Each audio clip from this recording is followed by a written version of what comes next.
তনুশ্রী চলে এসেছে একটা নতুন ভিডিও নিয়ে। আর আজকে যেই ব্যাপারটা নিয়ে কথা বলতে এসেছি সেটা হচ্ছে নান আদার দ্যান আমাদের ওয়াইটির চীনা। এবং কালকে একটা লাইভ হয়েছে, তোমরা লাইভটা দেখেছো, এবং সেই লাইভটা নিয়ে কিছু বক্তব্য পেশ করতে এসেছি। প্রথমত আমরা শুনেছিলাম, প্রথমে কি শুনেছিলাম যে চীনা হচ্ছে একটা মানে কি বলবো মিথ্যেবাদী, এবং চীনা টাকা চেয়ে চীনা ডিভোর্স, যে মিউচুয়ালি একটা ডিভোর্স চেয়েছে সেই জন্য একটা মোটা টাকার অঙ্কের ক্লেম করেছে আমাদের ননখোকার কাছে, যেটা সর্বৈব মিথ্যে কথা। পরবর্তীকালে আমরা সেটা জানতে পেরেছি চীনা যখন মুখ খুলেছে। তার আগে লাইভে আমরা শুনেছি চীনা টাকা চেয়েছে, আমাদের ননখোকা ভিডিও করে বলেছে মোটা অঙ্কের টাকা চীনা চেয়েছে এবং সেই টাকা চীনাকে দেওয়া হবে না। চীনার ওই যে টাকা পয়সাগুলো চেয়েছে তাই সেই টাকা পয়সা দিতে গেলে ওকে ওর সম্পত্তি, ওর মানে জায়গা জমি যেগুলো আছে বিক্রি করতে হবে, সেগুলো কোনো মতেই ননখোকা বিক্রি করবে না এবং এক পয়সাও চীনাকে দেবে না। তার পরিপ্রেক্ষিতে যদি চীনা ডিভোর্স না দেয় তাহলে ডিভোর্স দরকার নেই, ডিভোর্স এইভাবেই ঝুলে থাকবে। আমরা ননখোকার ভিডিওতে শুনেছি এবং তার সঙ্গে আমরা লিগাল টিমের লাইভেও তাই শুনেছি। কিন্তু সেই ভান্ডাটা ফোর হলো কখন? যখন চীনা এসে স্বীকার করলো আমি জাস্ট মিউচুয়ালি একটা ডিভোর্স চেয়েছি, আমি বলেছি আমি সমস্ত কিছু অ্যারেঞ্জ করব, শুধুমাত্র সে এসে একটা সই করে দেবে। তখন আমরা জানতে পারলাম যে চীনা কোনো টাকা পয়সা চায়নি। এই যে একটার পর একটা মিথ্যে কথা, একটার পর একটা মিথ্যে কথা। একজন বলছেন যে আমি নারীবাদী, কোনো মেয়ের ওপরে কোনো অত্যাচার হলে আমি মেনে নিতে পারি না, আমি সহ্য করতে পারি না এবং সেখানেই আমি হস্তক্ষেপ করি। অথচ এই ননখোকা দিনের পর দিন তার বিবাহিত স্ত্রীকে নগ্ন করে ওয়াইটির মাঝখানে বিক্রি করলো। সেই ক্ষেত্রে কি সে সেটা ঠিক করেছে, কারণ তার সঙ্গে অন্যায় হয়েছে, সেই অন্যায়টা জানানোর জন্য, নিজেকে সেভ করার জন্য সে সেই অন্যায়টা জানিয়েছে। অথচ অপোজিটে আরেকটি ছেলে মনু সোনা, সেই মনু সোনা কিন্তু নিজেকে সেভ করার জন্যই তার সঙ্গে কি কি নোংরামি হয়েছে, 8 বছর থেকে এই মেয়েটি কিভাবে তাকে মানে ব্যবহার করেছে এবং ব্যবহার করার পরে চায়ে পড়া মাছির মতন তুলে ছুঁড়ে ফেলে দিয়েছে সেটা বোঝানোর জন্য, এবং অন্য কোনো ছেলের সাথে যেন একই আচরণ না করতে পারে সেই কারণের জন্য এই মনু সোনা কিন্তু তার সঙ্গে হওয়া মানে ঘটনাগুলোর সত্যতা প্রমাণ করার জন্য কল রেকর্ডিংগুলো দিয়েছিল, ভিডিও ফুটেজগুলো দিয়েছিল। কিন্তু তার পরিপ্রেক্ষিতে কি করা হয়েছে, তার ক্ষেত্রে কিন্তু লিগাল অ্যাকশন নেওয়া হয়েছে। অথচ একই দোষী আরেকজন ননখোকা, সে কিন্তু ভিকটিম সেজে ঘুরে বেড়াচ্ছে, সে তার উপরে অত্যাচার করা হয়েছে, সে অত্যাচারী একজন পুরুষ, তার উপরে নির্যাতিত একজন পুরুষ, যার উপরে নির্যাতন করেছে তার বউ, ফলস 498 কেস দিয়ে তাকে হেনস্থা করছে, তাকে দিনের পর দিন মিথ্যা কেসে জর্জরিত করছে। আজ পর্যন্ত আমরা কিন্তু ইকো ট্যাপে একটা মিথ্যে, এই যে চীনা যে একাধিক কেসে জর্জরিত করেছে, আমরা ইকো ট্যাপে এখনো পর্যন্ত দেখতে পাইনি। প্রচুর কেস নাকি এই ননখোকার বিরুদ্ধে দিয়েছে। ননখোকার যে গয়না চুরি হয়েছে, ননখোকার গয়না চুরি হয়েছে, গয়না চুরির ক্ষেত্রে আমরা দুটো মত শুনতে পাচ্ছি। ননখোকার বক্তব্য, ননখোকার বাড়িতে যে 3 দিন চীনার মা ছিল, সেই 3 দিন মা আর মেয়ে কনস্পিরেসি করে চীনার মা যেদিনকে ঘটনার রাত্রিবেলায় 17 তারিখ রাত্রে চীনা যেদিনকে রাত্রিবেলায় বেরিয়ে যায়, সেদিনকেই চীনার মা সকালে ওই বাড়ির থেকে চলে যায় এবং চীনার মা যাওয়ার সময় ওই গয়নাগাটিগুলো চীনা পার্সেল করে দেয়। চীনার মা ওই বাড়ির থেকে ওই গয়নাগাটি নিয়ে চলে যায়, কারণ তার আগে ওরা টয়লেটে গেছিলো মা মেয়ে। ননখোকার বাবা ওখানে ঘোরাঘুরি করছিল, অনেকক্ষণ টয়লেট থেকে আসছিল না বলে, এবং পরেই যে মানে গয়না চুরি হয়ে যায় ওরা কিন্তু সেটা দেখে। কিন্তু বক্তব্য হচ্ছে উনি কালকে বেচুর মানে ননখোকার লিগাল টিম বলছে যে ননখোকার বাড়ির থেকে গয়নাগুলো চীনারা যেদিন মাল রিকভারি করতে গেছিল সেদিনকে নাকি মাটি খুঁড়ে সেই গয়নাগুলো নিয়ে এসছে। বলুন তো এটার কোনো বিশ্বাসযোগ্যতা আছে? এটার কোনো বিশ্বাসযোগ্যতা আছে? ননখোকা একরকম বলছে, ননখোকার লিগাল টিম আরেক রকম বলছে। ননখোকার বাড়িতে যেদিনকে চীনার মাল রিকভারি করতে গেল, চীনার বাড়ির লোক ননখোকাকে অ্যাটাক করলো, ননখোকাকে মারধর করলো, এমন মারলো যে তাকে মেডিকেল পর্যন্ত নিতে হলো, যেখানে পুরো ওই এলাকাটার মধ্যে ওর বাড়িতে অতগুলো প্রশাসনের লোক রয়েছে, অতগুলো গ্রামবাসী রয়েছে, তারপরেও চিনার বাবা এতটাই হনু যে অতগুলো প্রশাসনের লোকের কাছে জামাইকে ডেকে নিয়ে পুরনো বিল্ডিংয়ে নিয়ে গিয়ে দুমার ফেলে পিটালো। আবার চীনা এবং চীনার মা মাটি খুঁড়ে গয়না পর্যন্ত তুলে নিয়ে চলে আসলো। কি আশ্চর্য কথা, যেটা মানে নতুন শুনছি। যেমন এর আগে শুনেছিলাম যে চীনা কি করেছে না, গয়না চুরি করেছে শুনেছিলাম, অনেক দিন পর থেকে শোনা হচ্ছিল, এবং রিসেন্টলি এই গয়না চুরির ওপরে বেশ জোর দেওয়া হচ্ছিল, এবং চীনার নামে একটা লিগাল অ্যাকশানও নেওয়া হয়েছে। চিন্তা করা হচ্ছে যে লিগাল একটা অ্যাকশান নেব, সেখানে চীনাকে মানে এই করা হবে। অথচ চীনার নামে কোনো জিডি, কোনো এফআইআর আমরা কিন্তু এখনো পর্যন্ত দেখিনি যে চীনা চুরি করেছে। কিন্তু বলা হলো কি, চীনা আগে গয়না চুরি করেছে, সেই গয়না ফেরত দেবে, তারপরে চীনা ডিভোর্স নেবে। একটার পর একটা মিথ্যে কথা সুন্দরভাবে গুছিয়ে কিন্তু আমরা পরিবেশন হতে দেখছি। চীনার বাবা মা নাকি একসময় ঠিক করেছিল চীনা এতটা উচ্ছৃঙ্খল লাইফ লিড করছে যে চীনাকে কি করবে, তেজ্য কন্যা করবে। যদিও তেজ্য কন্যা তেজ্য পুত্রের কনসেপ্ট এখন উঠে গেছে, এখন শোনা যায় না যে কেউ কোনো বাবা মা তেজ্য কন্যা মানে করেছে কাউকে, বা তেজ্য পুত্র বা তেজ্য কন্যা আইনত করতে পারে, তেমন কোনো কথা আমরা শুনিনি। তবে সেখানে চীনা একটা সময় যখন ওই বাড়ির থেকে বেরিয়ে এসেছিল, সেই সময় চীনার বাবা মা চীনার এই ব্যাপারটা মেনে নেয়নি, এবং সেই কারণের জন্যই কিন্তু তারা ওই বাড়ির থেকে মেয়েকে নিয়ে আসার পরে যখন মেয়েকে তারা কন্ট্রোল করতে পারেনি, চীনার এই ব্যাপারটা মেনে না নিয়ে তাকে মারধর করেছিল এবং বাড়ির থেকে বের করে দিয়েছিল। আমার মতে সেটা তারা অন্যায় করেছিল, কারণ সেই সময় আমরা জানি ছেলে মেয়ে যখন উচ্ছৃঙ্খল হয়ে যায় বা কোনো খারাপ পথে পা দেয়, সেই সময় বাবা মার কথা শোনে না, তাদের জিদ তাদের মর্জিকেই ফলানোর চেষ্টা করে, এবং সেই জায়গায় বাবা মাকে অনেক সহ্য, অনেক ধৈর্য নিয়ে একটা পরিস্থিতি সামলাতে হয়, এবং ছেলে মেয়েকে সামলানোর জন্য সেই সময় বাবা মাকে একটা বিশেষ ভূমিকা পালন করতে হয়, যেটা তারা করেনি। এবং সেই সময় তারা কি করেছিল, ছেলের বিয়ে নিয়ে এতটাই ব্যস্ত ছিল, তারা কিন্তু মেয়েকে টোটালি রাস্তায় বের করে দিয়েছিল। এবং সেই সুযোগটাই কিন্তু এই মানে নোংরা ছেলেটি এই ফোকলা সেই সুযোগটাই কিন্তু পরিপূর্ণভাবে নিয়েছিল। যদি চীনার বাবা মা সেদিনকে চীনাকে বের করে না দিত তাকে, তারা হয়তো ভেবেছিল যে মেয়েকে চট থাপ্পড় দিয়ে যদি বাড়িতে আশ্রয় না দিই, তাহলে মেয়ে সেই ক্ষেত্রে কি করবে, বাপ করে শ্বশুর বাড়িতে ফিরে যাবে। কিন্তু যেখানে তারা জানে যে তার মেয়ে কতটা জিদি, তার মেয়ে যেইভাবে অপমানিত হয়ে এসছে, তারপরে সেই বাড়িতে অতি সহজে ঢুকবে না, সেই সময় উচিত ছিল তাদের শক্ত করে মেয়ের হাতটা ধরে রাখা, যেটা তারা করতে পারেনি। এবং চীনাও যে ভুল করেছে তার ফল আজকের ডেটে চীনা হাড়ে হাড়ে বুঝতে পারছে। আমরা কিন্তু বুঝেছি যে চীনা প্রথম থেকেই, আমরা চীনাকে বারবার ভিডিওর মাধ্যমে বলেছি যে চীনা এই ছেলেটির পাল্লায় যেন না পড়ে। এই ছেলেটিকে আমরা প্রথম থেকেই সহ্য করি না এবং কোনোদিনও সমর্থন করিনি। প্রত্যেকটা ভিডিওতে বলেছি এই ধরনের ছেলেদেরকে সমর্থন করা যায় না, এ একটা নোংরা ধরনের ছেলে। আজকে সেই ছেলেটার কথার ওপরে ভিত্তি করে একটা 44 মিনিট না 45 মিনিটের একটা কল রেকর্ডিং ওনার কাছে নাকি আছে, যেই কল রেকর্ডিংটা উনি বলছেন আমি শোনাতে পারবো না।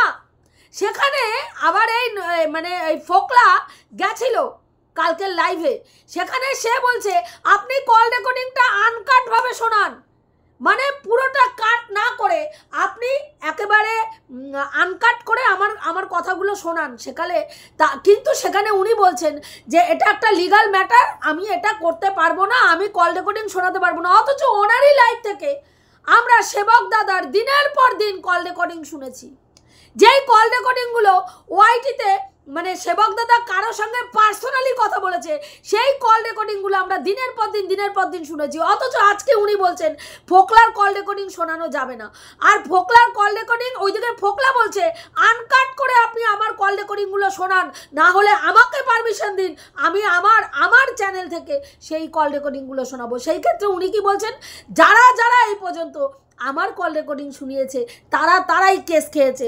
ও যদি শোনায় তাহলে ওকেও কেস দেওয়া হবে। তার মানে তোমাকে রীতিমতন আমি ভয় দেখাচ্ছি যে আমার কোনো কল রেকর্ডিং তুমি ফাঁস করবে না।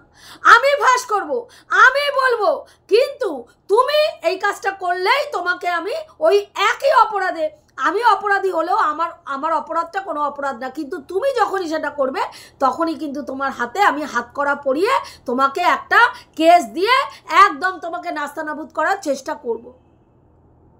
আমি জানি না এটা কোন ধরনের বিচার, আমি জানি না এটা কি একই কাজ এক একজন করছে, এক একজনের ক্ষেত্রে এক এক রকম কনসেপ্ট, এক একজনের ক্ষেত্রে এক এক রকম ন্যায়, এক একজনের ক্ষেত্রে এক এক রকম কানুন। বেচু ননখোকা তার বউকে বিক্রি করছে, বেশ করেছে, আর দারুণ কাজ করেছে। ওরকম নোংরা মহিলা তাকে বিক্রি করেছে, বেশ করেছে। অথচ সেই একই কাজ মনু সোনা যখন করছে, সে একটা নোংরা ছেলে, সে একটি মেয়েকে সোশ্যাল মিডিয়ায় মলেস্ট করছে, তাকে চরম থেকে চরম শাস্তি দেওয়া দরকার। কল রেকর্ডিং আমি যখন শোনাচ্ছি সেটা ঠিকঠাক, কিন্তু সেই কল রেকর্ডিং অন্য কেউ যখনই শোনাচ্ছে সে হয়ে যাচ্ছে দোষের ভাগী। আজকে উনি বলছেন যে ইমিডিয়েটলি চীনাকে নিয়ে কি করতে হবে, সমালোচনা বন্ধ করতে হবে, আমাদেরকে বলছেন। অথচ তারই দুর্গা বাহিনী দিনের পর দিন চীনাকে নিয়ে নোংরা থেকে নোংরা ভাষা ব্যবহার করে চীনাকে নিয়ে মলেস্ট করে চীনাকে নিয়ে সমালোচনা করছেন। উনি বলছেন যে এই কল রেকর্ডিং যদি শোনাই, এই ফোকলা এত নোংরা কথা চীনার সম্বন্ধে বলেছে, চীনার রুজি রোজগার বন্ধ হয়ে যাবে, চীনার সোশ্যাল মিডিয়া থেকে ইনকাম বন্ধ হয়ে যাবে, চীনা মুখ দেখাতে পারবে না। আমি একটা মেয়েকে বাঁচানোর চেষ্টা করছি, মুখে বলছি, অথচ সেই মেয়েটাকে সোশ্যাল মিডিয়ায় পুরো দমে তার চরিত্রের মধ্যে কালিমা লিপ্ত করে দিচ্ছে যে সে এতটাই নোংরা, তার সম্বন্ধে তার প্রেমিক এমন কথা বলেছে যে সেই কথা যদি আমি বলি সে ইনকাম করতে পারবে না। সেই কথার পরিপ্রেক্ষিতে কিছু মানুষ বিশ্বাস করে এই মেয়েটাকে গিয়ে খারাপ ভাববে, যেখানে ফোকলার কোনো কথাবার্তার মধ্যে কোনো সত্যতা নেই। একটা নোংরা ছেলে যার কাজই হচ্ছে অন্যের বউ ভাগিয়ে নিয়ে আসা, অন্যের প্রেমিককে নিজের প্রেমিক করে চুরি করে নিয়ে আসা, অন্যের সম্পত্তিতে মাথা গলানো। আজকে কেন বলুন তো, একটা থার্ড পার্সন, এই ফোকলা একটা চীনার জীবনে একটা থার্ড পার্সন। চীনার অ্যাকাউন্টে কত টাকা আছে, চীনা কোন খাতে কত টাকা ব্যয় করছে, চীনা তার বাবা মাকে কত টাকা খাওয়াচ্ছে, চীনার পয়সায় তার বাবা মা চলছে না, ওকে কৈফিয়ত দেবে। আজকে ননখোকা তার বাবা মাকে দেখছে, দারুণ ছেলে, এইরকম ছেলে হয় না, ঘরে ঘরে যেন ননখোকার মতন এইরকম ছেলের জন্ম হয়। দেখেছো বাবা মাকে কিভাবে আগলে রেখেছে, কিভাবে দেখছে। অথচ একটি মেয়ে তার বাবা মাকে তার ইনকামের পয়সায় খাওয়াচ্ছে, সেখানে বলা হচ্ছে দেখো মা বাবা মেয়েকে বিক্রি করে খাচ্ছে, মেয়ের পয়সায় মা বাবা ফুর্তি করছে, আয়েশ করছে। বা তার মা বাবা, সে যদি তার বাবা মাকে খাইয়ে খুশি হয় বা তার যদি কোনো আপত্তি না থাকে, আমরা কে বলার? আমরা কে? একটা মেয়েরও তার বাবা মাকে দেখার অধিকার আছে, একটা ছেলেরও বাবা মাকে দেখার অধিকার আছে। একটা ছেলে যদি বিয়ের পরে তার বাবা মাকে দেখে, দারুণ ব্যাপার। আর একটা মেয়ে বিয়ের পরে যদি তার বাবা মাকে দেখে, তাহলে তার থেকে নোংরা মেয়ে আর একটাও হয় না। আজকে আমরা দেখেছি চীনা ওই বাড়িতে থেকে কিভাবে ইনকাম করেছে, এবং তার ইনকামের পয়সায় তার শ্বশুর বাড়ির লোকরা শুধু আয়েশ আহ্লাদ করেনি, সেখানে যার জন্য ইনকাম করেছে তাকে সামান্য থেকে সামান্যতম টাকা তার হাতে তুলে দিতে তাদের দ্বিধা হয়েছে। যতটুকু টাকা চীনা 30 টাকা ভুরু তুলতে চাইলে 30 টাকাই তাকে দেওয়া হয়েছে। একটা টিপের পাতা, একটা নাইটি, একটা ভালো খাওয়ার জন্য তাকে কষ্ট করতে হয়েছে। কারণ সেই বাড়িতে কি রান্না হবে, কি খাওয়া হবে, সমস্তটাই তার শাশুড়ি মা ঠিক করতো। চীনার সেখানে কোনো রকম অধিকার ছিল না। আজকে আমি ডিম দিয়ে ভাত খাবো, না মাছ দিয়ে ভাত খাবো, না মাংস দিয়ে ভাত খাবো, মাংস রান্না হলে সেই মাংসে কয় টুকরো আলু পড়বে সেটা পর্যন্ত তার শাশুড়ি মা ঠিক করেছে। সেখানে সেই মেয়েটি সেই মেয়েটি আজকে যদি এই কথা বলা হয় যে একটা মেয়ের ইনকামের প্রতি যদি তার বাবা মার অধিকার থাকে, তাহলে সেই ইনকামে তার শ্বশুরবাড়ির লোকরা যদি খায়, তাহলে সে তার শ্বশুরবাড়ির লোকেরও অধিকার থাকে, সেখানে স্বামী তাকে বেঁচে খাচ্ছে, এটা বলা যায় না। আমরা দেখেছি বিগত 1.5 বছর থেকে চীনাকে কীভাবে এই ননখোকা বিক্রি করেছে। আজকে বলা হচ্ছে ননখোকা একদম চীনাকে নিয়ে কোনো কন্টেন্ট করছে না।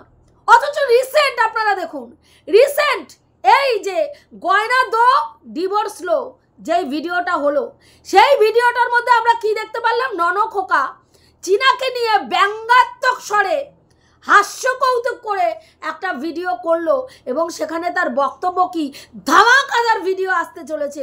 সবাই ওয়াইটিতে রাখুন, ও চোখ রাখুন, ধামাকাদার একেবারে একদম সেই লেভেলের ভিডিও আসতে চলেছে। পরেই চীনার চরিত্র সম্বন্ধে এই ধরনের অ্যালিগেশন যে চীনার জীবনে আরও 3টে পুরুষের সঙ্গে চীনা প্রেম করছে। সেখানে কে না তার লিগাল, ওর নাম কি বলে, ওই যে মাঝরাত্রিরে নাকি চীনার বাড়িতে মানে চীনার ফ্ল্যাটে ঝামেলা হয়েছে। সেবক দাদার সঙ্গে চীনার একটা সম্পর্কের ইন্টুকুলুকুলু সম্পর্ক হয়েছে, সেটা সেবক দাদার বউ জানতে পেরেছে, সেটা নিয়ে একটা ঝামেলা একটা শোনা গেল।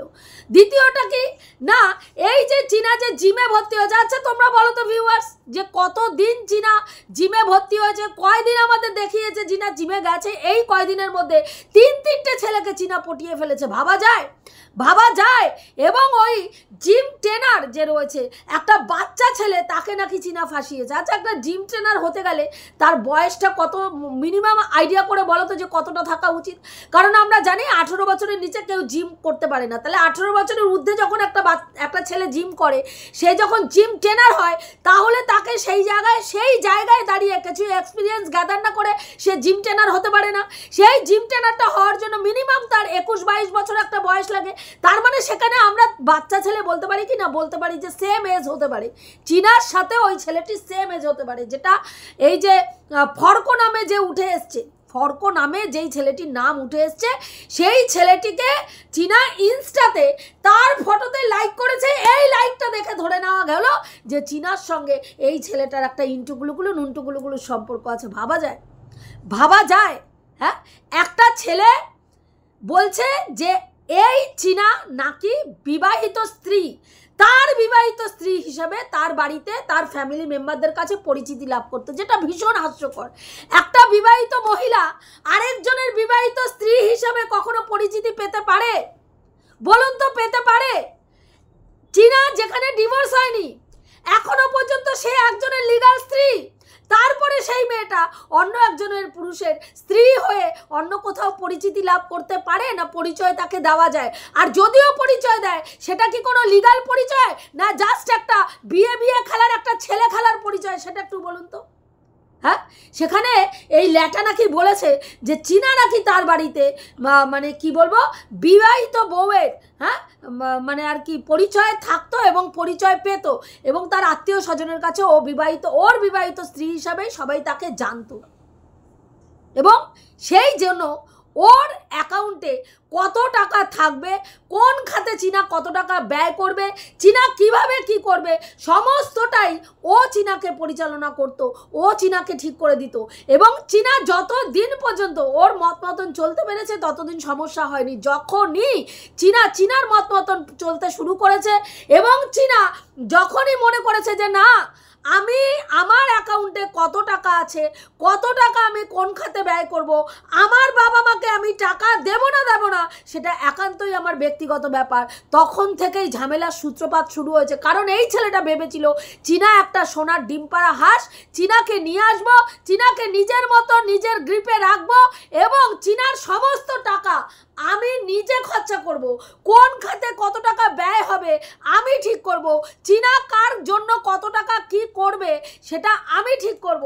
এবং সে বলছে চীনা নাকি কোনোদিনও বাচ্চাই নিতে চায়নি। বলুন তো, যে একটা লম্পট, যে একটা নেশাগ্রস্ত পুরুষ, সে কি বললো, তার সেই কথার কোনো বিশ্বাসযোগ্যতা আছে? যে নিজের আত্মী হলে টাল হয়ে পড়ে থাকে। আজকে সে বলছে চীনা লাল জল খায়, চীনা তার বাচ্চা নিতে চায়নি, চীনার বাবা মা নাম কি বলে ওই বাড়িতে কেন তাকে রাখলো না, কেন রাখলো না? চীনার বাবা মা কেন তার সম্পত্তিটা তার নামে লিখে দিল না? কেন লিখে দেবে বলুন তো? কেন লিখে দেবে? আজকের ডেটে নিজের জিনিস নিজের বাবা মা যতদিন বেঁচে আছে ততদিন পর্যন্ত আমার সম্পত্তি আমার অবর্তমানে আমি এটা করতে পারতো, তারা করবে হয়তো নিশ্চয়ই, যে আমার অবর্তমানে আমার যে স্থাবর অস্থাবর যেইটুকু আছে সেইটুকু আমার ছেলে বা মেয়েকে আমি দিয়ে যাব, সেটা তাদের অবর্তমানে করে, কেউ বেঁচে থাকতে করে না। সবাই ননখোকার বাবা মানে আজকে দেখতে পেয়েছে ননখোকার বাবা মায়ের অবস্থা, যে যারা তাদের স্থাবর অস্থাবর সম্পত্তি তার ছেলের নামে লিখে দিয়ে আজকে ঝিগিরি করে তার বাড়িতে তারই সংসারে তারা দিন কাটাচ্ছে। মা দিনে দিনে খাটতে খাটতে অসুস্থ হয়ে যাচ্ছে, তবুও ছেলে তার জন্য একটা কাজের লোক রাখতে পারছে না। আজকে যদি এই সম্পত্তি মানে কি বলবো ননখোকার বাবা মায়ের থাকতো, ননখোকার বাবা মা সেখানে ভয়েস তুলতে পারতো। আজকে তাদের সেইটা নেই বলে তারা কিন্তু কোনো রকম ভয়েস তুলতে পারছে না। সেখানে চীনার বাবা এই ধরনের কাজ করবে কেন? এবং চীনার বাড়িতে এরকম একটা পরিস্থিতি হয়েছিল, চীনার দাদা সেই সময় ভেবেছিল চীনাকে তেজ্যকন্যা করবে, সমস্ত সম্পত্তিটা চীনার দাদার নামে লিখে দেবে। চীনার দাদা বেসিক্যালি স্বার্থপর একদম। চীনার দাদাকে তোমরা দেখলেই বুঝতে পারবে সে নিজের খাওয়া, নিজের পড়া, নিজের ভালো লাগা, নিজের মন্দ লাগা ছাড়া কিচ্ছু জানে না। সে যে আজকে বোনের পেছনে যেই টাইমটা স্পেন্ড করে, বোন তার পেছনে টাকা ঢালে, বোন তার সংসারটাকে দেখে, বোন তার বউয়ের শখ শৌখিনতা পূর্ণ করে, সেই কারণের জন্য বোনকে ওইটুকু তোল্লাই দেয়।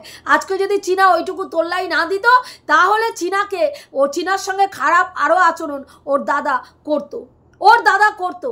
আজকে চীনা যখন ওই বাড়িতে ছিল, ভিউয়ার্সরাই বারবার বলছিল যে চীনা ওই বাড়িতে রয়েছে, মানে দেখো যে চীনা ওই বাড়িতে রয়েছে কাবাব মে হাড্ডি হয়ে।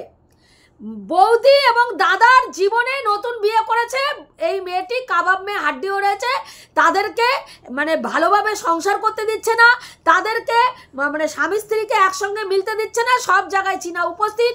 চীনার জন্য চীনার দাদা বৌদিকে নিয়ে আলাদা ঘুরতে পারছে না, কোথাও যেতে পারছে না, কোথাও আনন্দ করতে পারছে না, সব কিছুর জন্য চীনা দায়ী। এবং চীনার এরকম নোংরা পরিবেশ, যেখানে সব নাইটি পরে ঘোরে, যেখানে শিয়াল থাকে, যেখানে সাপ থাকে, সেখানে কি করে একটা বাচ্চা ওই রকম নোংরা পরিবেশে থাকবে? সেখানে এই রকম পরিবেশে চীনা বাচ্চা নিয়ে কখনোই যেতে পারবে না। সেই জায়গায় দাঁড়িয়ে চীনা যখন নিজে একটা আস্তানা তৈরি করলো, নিজের মাথার উপরে একটা শেল্টার করলো, প্রথম শেল্টার থেকে তাকে লাত মেরে তার মাথার ওপরে নানান রকম অ্যালিগেশন দিয়ে তার ওই ফ্ল্যাটটাকে ওয়েরুম বানিয়ে, কখনো সেবকের সঙ্গে কখনো ল্যাটার সঙ্গে শুয়ে নোংরা থেকে নোংরা কথা বলে তার জায়গাটা, তার ওই ফ্ল্যাটের ঠিকানাটা রিভিল করে, তার হোম ট্যুর দিয়ে সমস্ত কিছু নোংরামি করে তাকে যখন ওখান থেকে বের করে দেওয়া হলো, এবং চীনা তারপরেও দমে না গিয়ে আবার একটা নতুন ফ্ল্যাট নিয়ে নতুনভাবে শুরু করলো, তখন আজকের ডেটে বলা হচ্ছে কেন চীনাকে তার বাবা মা রাখলো না, কেন চীনাকে তার আলাদা বাড়ি মানে বাড়ির থেকে বের করে দিল, বা চীনা আলাদা বাসা ভাড়া নিয়ে থাকলো। আজকে একটা মেয়ে স্বাবলম্বী, তোমরা একটু নিজেরা চিন্তা করে বলো, আজকালকার দিনের ছেলেমেয়েরা যারা নিজেরা স্বাবলম্বী নয় তারাই একটা এজের পরে বাবা মার কথা শোনে না তাদের বাবা মার কথা। বিশেষ করে ছেলেমেয়েরা যখন প্রেমে পড়ে তখন বাবা মা যেটা বলে, যদি বলে এই সম্পর্কটা তুই করিস না, তাহলে ছেলেমেয়েরা বাবা মার মুখ দেখাই বন্ধ করে দেয়। অনেক ছেলেমেয়েরা আছে বাড়িতে খাওয়া দাওয়া বন্ধ করে দেয়, বন্ধু বান্ধবের বাড়িতে গিয়ে আশ্রয় নেয়, অনেক ভুল স্টেপ নিয়ে নেয়। সেই জায়গায় দাঁড়িয়ে চীনা একটা কি বলবো ম্যাচুরিটি রয়েছে চীনা, এবং চীনা একটা অ্যাডাল্ট পার্সন। সেই জায়গায় দাঁড়িয়ে চীনা লিগাল মানে অভিভাবককে তার হাজবেন্ড, সেখানে চীনা কি করছে? চীনা যদি তার বাবা মার কথা না শোনে এবং চীনা নিজে ইনকাম করে, চীনা যদি মনে করে যে আমার আলাদা একটা বাসা ভাড়া নিয়ে থাকা আমার কাজের জন্য সুবিধাদায়ক এবং পরবর্তীকালে আমার সন্তানকে নিয়ে থাকার জন্যও সুবিধাদায়ক, সেইখানে তার বাবা মা কি সত্যিই তাকে আটকাতে পারে? যেখানে বারবার তার বাবা মার ওপরে অ্যালিগেশন আনা হয়েছে যে চীনা ওই বাড়িতে রয়েছে, চীনাকে তার বাবা মা মানে ওর বৌদি দাদা বৌদি চীনার জন্য ঠিক করে সংসার করতে পারছে না, তার বাবা মাঝে মাঝে আসছে, সেখানে তার বাবা মাও এই মেয়ের জন্য ঠিক করে থাকতে পারছে না। চীনা ওই বাড়িতে পুরো দমে কি করছে, কোনো কাজ করে না। চীনা ওই বাড়িতে বৌদিকে দিয়ে খাটায় আর নিজে রাজরানী হয়ে থাকে। এই সব কথা শোনার পরে চীনা যদি আজকে নিজে একটা ফ্ল্যাট নিয়ে সেখানে নিজের মতন করে থাকে, সেখানে তার বাবা মায়ের সত্যিই কি কিছু বলার থাকে, যেখানে তার পয়সাতেই তাদের সংসারের অনেকটা সুরাহা হচ্ছে? আমার মনে হয় সেখানে কিছু বলার থাকে না। আর চীনা কেন পরবর্তীকালে ফ্ল্যাট নিয়েছে সেটা চীনাই বলতে পারবে, কারণ চীনার ওপরে অনেক কিছু অ্যালিগেশন আনা হয়েছে যে চীনার নিজের থাকার জায়গা নেই, চীনা নিজের মাথার ওপরে কোনো শেল্টার নেই, চীনা বাচ্চা নেওয়ার যোগ্য নয়, চীনা বাচ্চা কি করে নেবে, বাচ্চা নিয়ে কোথায় রাখবে, তার নির্দিষ্ট থাকার জায়গা নেই। সেই কারণের জন্যই হয়তো চীনা এই ফ্ল্যাটটা নিতে বাধ্য হয়েছে। আজকের ডেটে চীনা চতুর্দিকে একটা ছেলের দিক দিয়ে দৃষ্টি ঘোরানোর জন্য তার লিগ্যাল টিম খুব সুন্দরভাবে একটা ছক পেতেছিল, এবং সেইখানে এসে সেই জায়গাটায় এসে এই যে ফোকলা নামক যে জন্তুটি রয়েছে সেই জন্তুটি এসে ধরা দিয়েছে, এবং সে তাদের মতন করে বেশ কিছু কথা বলেছে যেটা রেকর্ড হয়েছে, এবং যেই রেকর্ডটা আমাদেরকে এখনো পর্যন্ত শোনানো হয়নি। অথচ সেখানে চীনা যে নোংরা চরিত্রের সেটা কিন্তু আড়ে ঠাড়ে বারবার বুঝিয়ে দেওয়া হচ্ছে যে এমন কিছু এই ফোকলা বলেছে যেটা রিভিল করলে চীনার ওয়াইটি ক্যারিয়ার শেষ হয়ে যাবে এবং চীনা আর মুখ দেখাতে পারবে না। তবে আমার মনে হয় যে চীনার এতে ভেঙে পড়ার কিছু নেই, বা চীনার বাড়ির লোকেরও এইটাতে কোনো কিছু মানে কি বলবো, আর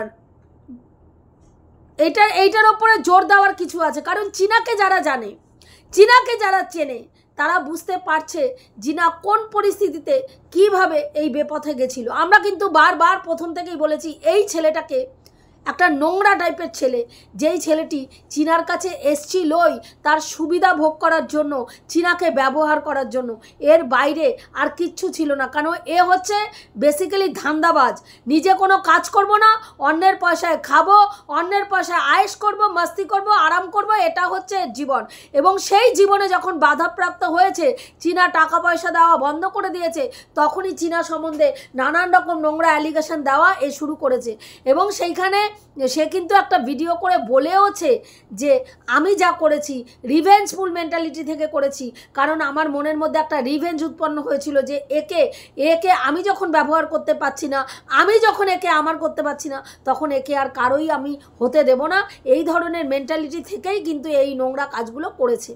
সেখানে এইটুকুই আমার এই লাইভ নিয়ে বলার ছিল, যে এই লাইভটাতে এক এক সময় এক এক রকম মতবাদ শুনি, এক এক রকম কথা শুনি।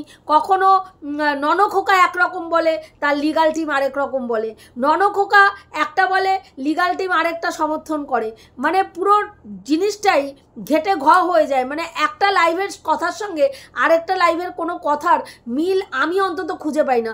তোমরা যদি খুঁজে পেয়ে থাকো অতি অবশ্যই কমেন্ট করে জানিও। আর আমি যে কথাগুলো বললাম সেটা ঠিক বললাম না ভুল বললাম সেটাও অবশ্যই কমেন্ট করে জানিও।